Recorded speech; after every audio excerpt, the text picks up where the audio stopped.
Karena buka itu tadi di dalam Matius, akhirnya Yusuf memutuskan untuk mengambil Bunda Maria sebagai istrinya. Nah, pada waktu itu ada gencatan dari Herodes untuk membunbun anak-anak yang lahir kalau dia berjenis kelamin laki-laki. Sehingga itu Yusuf membawa Bunda Maria pergi dari daerah itu. Betul tidak, Mikana? Kan seperti itu. Kita buka di dalam Lukas 2. Nanti Mikana buka versinya ya. Saya karena malas sekali mendownload, Mikana banyak kali yang mau ku download. Lukas 2 nomor 3 saya bacakan. Maka pergilah semua orang mendaftarkan diri masing-masing di kotanya sendiri.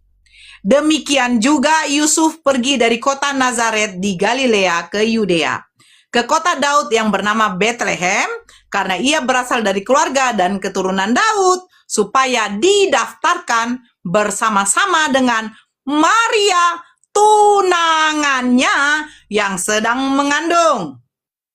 Ketika mereka tiba di situ, tibalah waktunya bagi Maria untuk bersalin, dan ia melahirkan seorang anak laki-laki, anaknya yang sulung.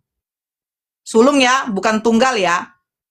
Tapi kenapa di dalam apa dikatakan tunggal? Anaknya yang sulung, katanya kitabnya tidak berubah-ubah ya kan. Lalu dibungkusnya dengan lampin dan dibaringkannya di dalam palungan karena tidak ada tempat bagi mereka di rumah penginapan. Lukas mencatatkan di rumah penginapan, di dalam palungan, sementara Matius mencatatkan di dalam rumah. Ini berbeda-beda, tapi saya bukan poinnya ke situ. Poinnya begini. Matius mencatatkan bahwa Bunda Maria dengan Yusuf sudah suami istri, sehingga pada waktu Bunda Maria mengandung, Yusuf tidak ada menggauli. Saya bertanya saksinya, Mikana memang tidak mengasih tahu, katanya Yesua yang mengasih tahu. Oke, saya terima. Ya, saya terima. Di mana Yesua dengan ibunya berkumpul dengan murid-muridnya? Dia buka di dalam Yohanes 2. Nanti saya buka di situ. Tetapi di dalam Lukas mencatatkan, katanya kan tadi Lukas 1 nomor 2, bahwa saksi-saksi dengan pelayan firman itu yang memberitahukan kejadian-kejadian Yesua kepada Lukas, sehingga Lukas mencatatkan. Nah, sekarang pertanyaan saya jadi begini. Tapi saya sebenarnya tidak mau bertanya ya kan. Saya lebih bagus menanggapi aja si Mikana. Mikana, Matius mencatatkan bahwa Bunda Maria dengan Yusuf sudah menikah. Mereka satu rumah. Yusuf tidak menggauli. Saksinya Yesua Amasia memberitahukan kepada murid-muridnya. Mereka berkumpul pada waktu ada pesta di Kanaa, di pesta perkawinan.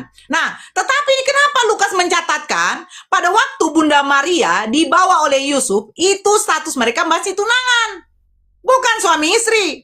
Jangan kamu larikan kalau tunangan itu sama seperti dengan suami istri. Karena hukum pernikahan di dalam Yahudi, perempuan dalam keadaan hamil dibawa oleh laki-laki yang bukan suaminya, itu haruslah dirajam sampai mati. Karena mereka sudah dikatakan berjono. Lukas kok mencatatkan? Karena kalau kamu mengatakan itu kejadiannya apa? Ini masalahnya, di data nomor 6, Maria di situ waktu itu sudah mau bersalin. Ini yang benar yang mana? Matius mencatatkan sudah suami istri. Siapa saksinya yang melihat mereka itu sudah suami istri? Nah, Lukas mencatatkan mereka masih tunangan. Kenapa Lukas mencatatkan masih tunangan? Ini Matius dengan Lukas ini mereka nggak saling komunikasi ya, atau bagaimana nih? Atau miscommunication gitu ya kan? Saya juga nggak tahu ya kan. Tapi kita buka lagi di dalam Yohanes. Mikana mengatakan katanya ibunya Yesua lah yang waktu itu ada di pesta pernikahan di Kana. Yohanes 2, saya buka di dalam Yohanes 2 nomor 4. Saya balikkan ya. Kita buktikan apakah itu adalah ibunya Yesua atau bukan. Ini katanya di sini gini.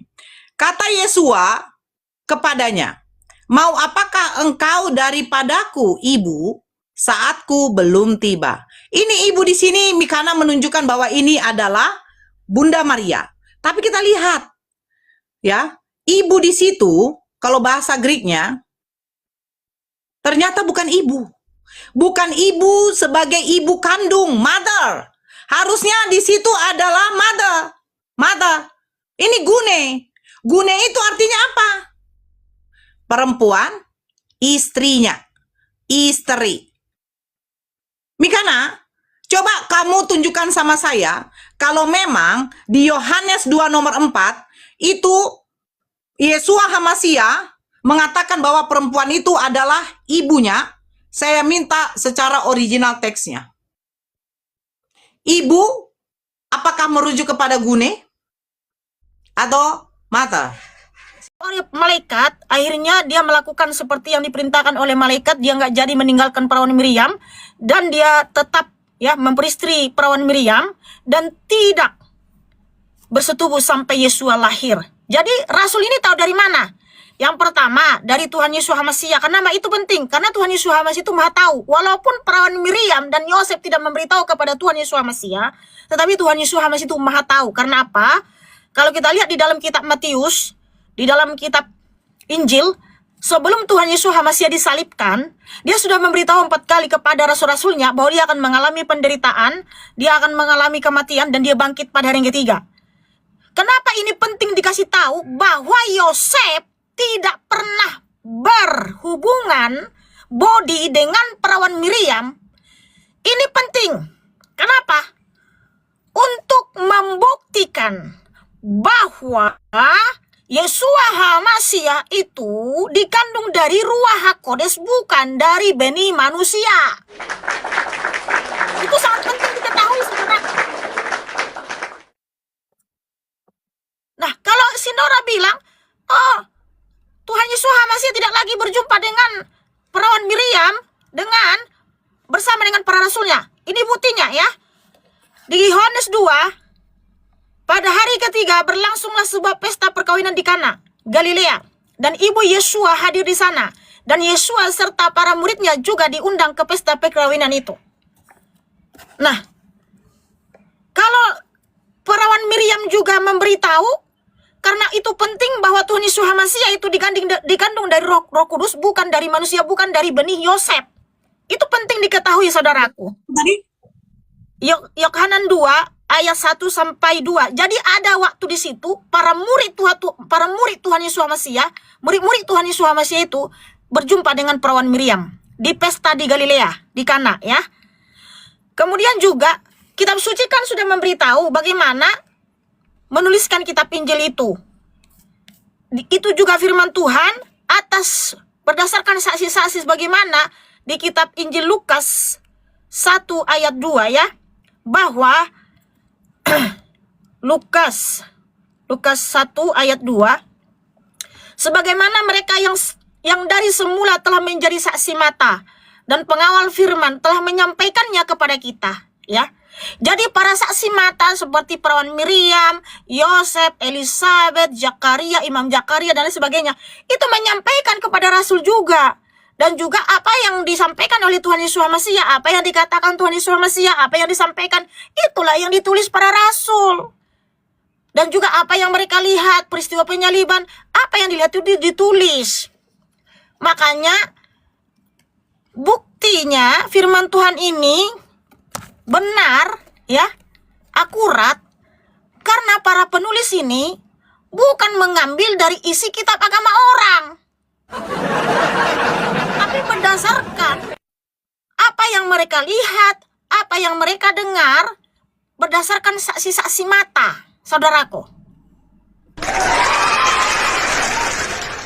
Walaupun dalam pengakuan iman kami tidak ada kata bersaksi, karena Tuhan Yesus HaMasiah juga menyatakan ya, di Yohanan 20 ayat 28 sampai 29.